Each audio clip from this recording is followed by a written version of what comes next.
and welcome to Honest Car Reviews. My name is Eric and this is the Mercedes-AMG GLC 63S 4MATIC Plus Coupe.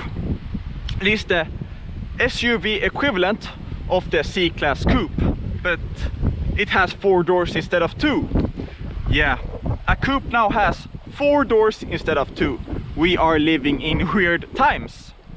But BMW introduced sedan-looking SUVs with the X6, and Audi and Mercedes followed suit. And as it often is with the big three from Germany, it became a horsepower war. And Mercedes just beat the Nürburgring lap time for the fastest SUV, snatching it from the Alfa Romeo Stelvio Quadrifoglio. So Mercedes has a tendency to be the best and excel at a lot of things that they try to make.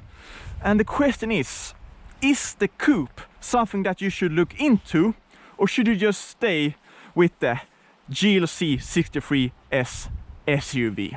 Logically speaking, a sedan SUV might not sound the best, but it is in person that this coupe just looks the business.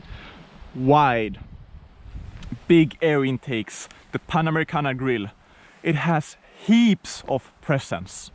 However, comparing this 63S with an optioned standard GLC, there aren't that many things that make the 63S pop, at least in the front.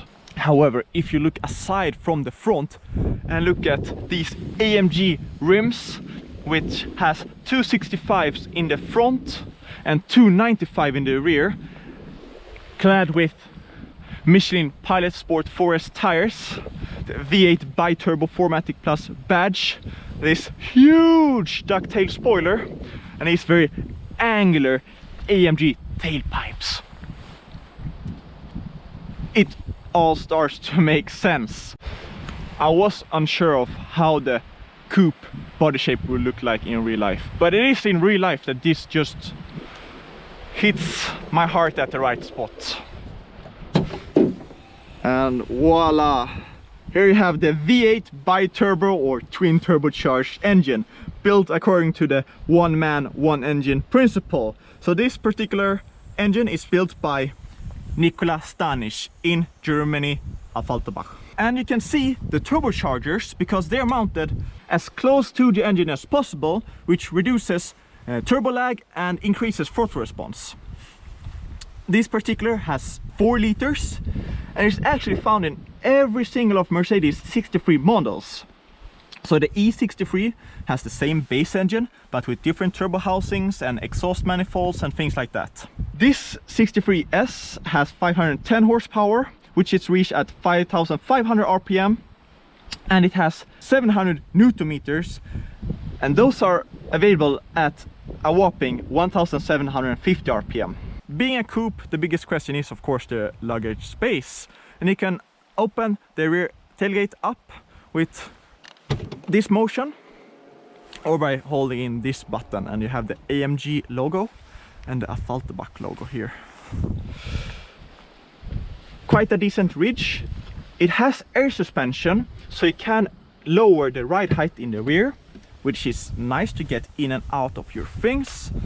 But it is also a mid-size SUV. It is the GLC, it is not the GLE or the GLS. So there is some limited space. And you can see that I have folded down the rear seats, which you can do on this side for the left part, on the right side here. And I did this because I had some golf clubs. And according to me, a Mercedes could hold the golf clubs without having to fold down the rear seat. But that's just according to me. And then the question is, because it is also the mid-size SUV, how is the rear leg space? There are 2 different seat settings on the right side and on the left side. The right side has a bit more aggressive seat settings, and here it is really uncomfortable. Not any knee space at all, but quite a decent amount of foot space. So I have to sit like this. However, if I close the door and I scuffle to the left,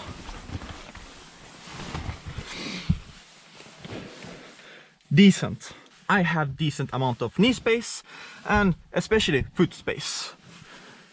And that was something that I would expect from a mid-size SUV. Nothing huge, but nothing small either. I was expecting to fit at least.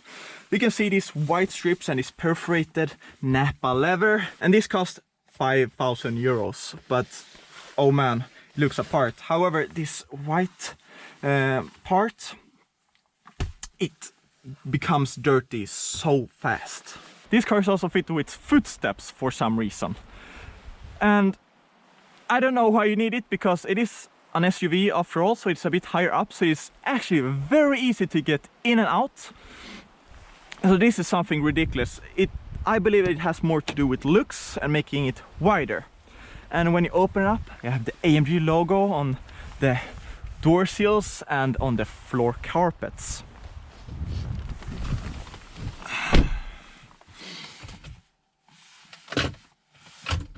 Keyless, so you can have your keys whatever you want. You can have them in your pocket or here, and the car will start. AMG logo everywhere. AMG logo here, AMG logo on the floor mats, AMG logo on the door sills. You know that you are in an AMG car. And I just love sitting here. It has the latest MBUX system, which is one of the most advanced and easy to use systems on the market. You have a digital gauge cluster, which you can tailor to your own liking. If there's something that you should fault it for, is that it's one of the last models to receive an update. And that means that this GLC and the C-Class segment in general is not as expressive as the other models in Mercedes lineup. But I believe that's a good thing, because I just love the simplicity of this interior, which these lovely designed air vents, still some buttons, lovely attention to detail with this electrically adjustable seat and the action of it, the Burmeister surround system and how it's perforated. I just love sitting here. I love this AMG steering wheel with this flat bottom, since it helps with my long legs to fit comfortably wherever I have my feet. Press the start button and hold the upshift pedal. And the flaps open up a bit and the car revs a bit higher. It is a trick that I learned from the YouTuber Remove Before Race. So it helps you get that V8 rumble that this AMG car deserves. It has a column mounted shifter, which I just press down to get into drive. And I don't know if you just noticed this, but I have complained about it in the GLC that I tested before. But if I stop, go to reverse and press the throttle, it takes a few seconds.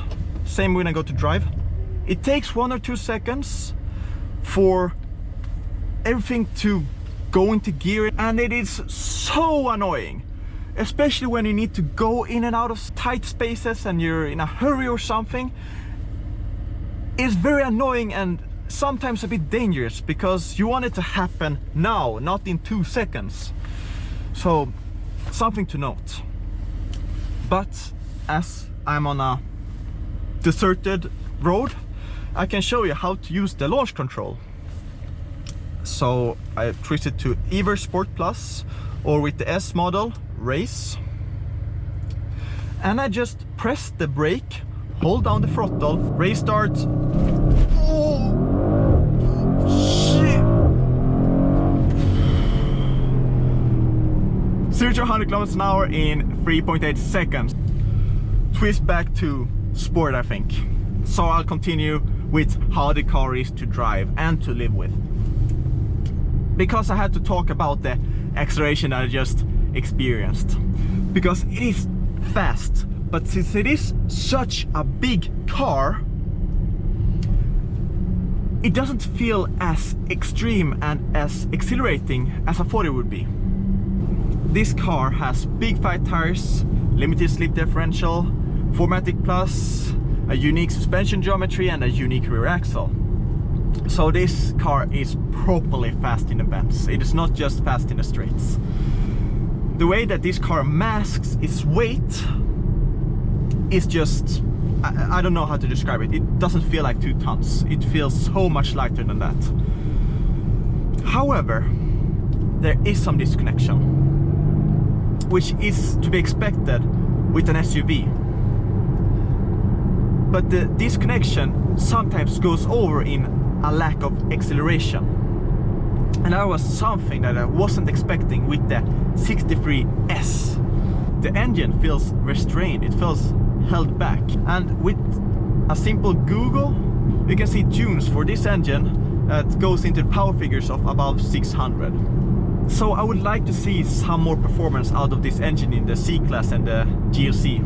However, I understand why Mercedes didn't give it more power, because then it would be in the territories of the E63 and the GT engines.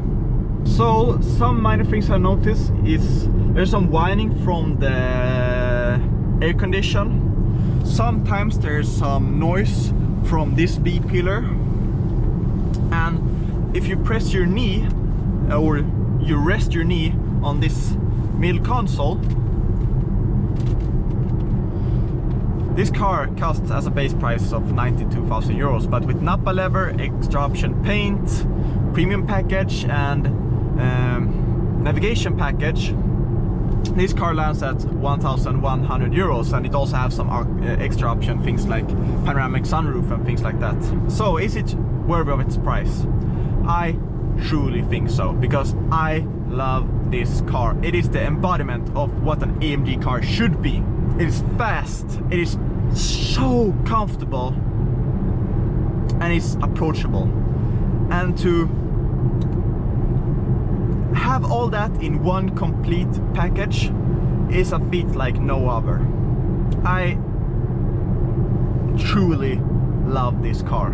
However, the same could be said for the C63 Estate and the standard GLC C63. The question then comes to taste, and it seems to be in to have a car that's higher than anybody else and has the shape of a sedan while it's still an SUV.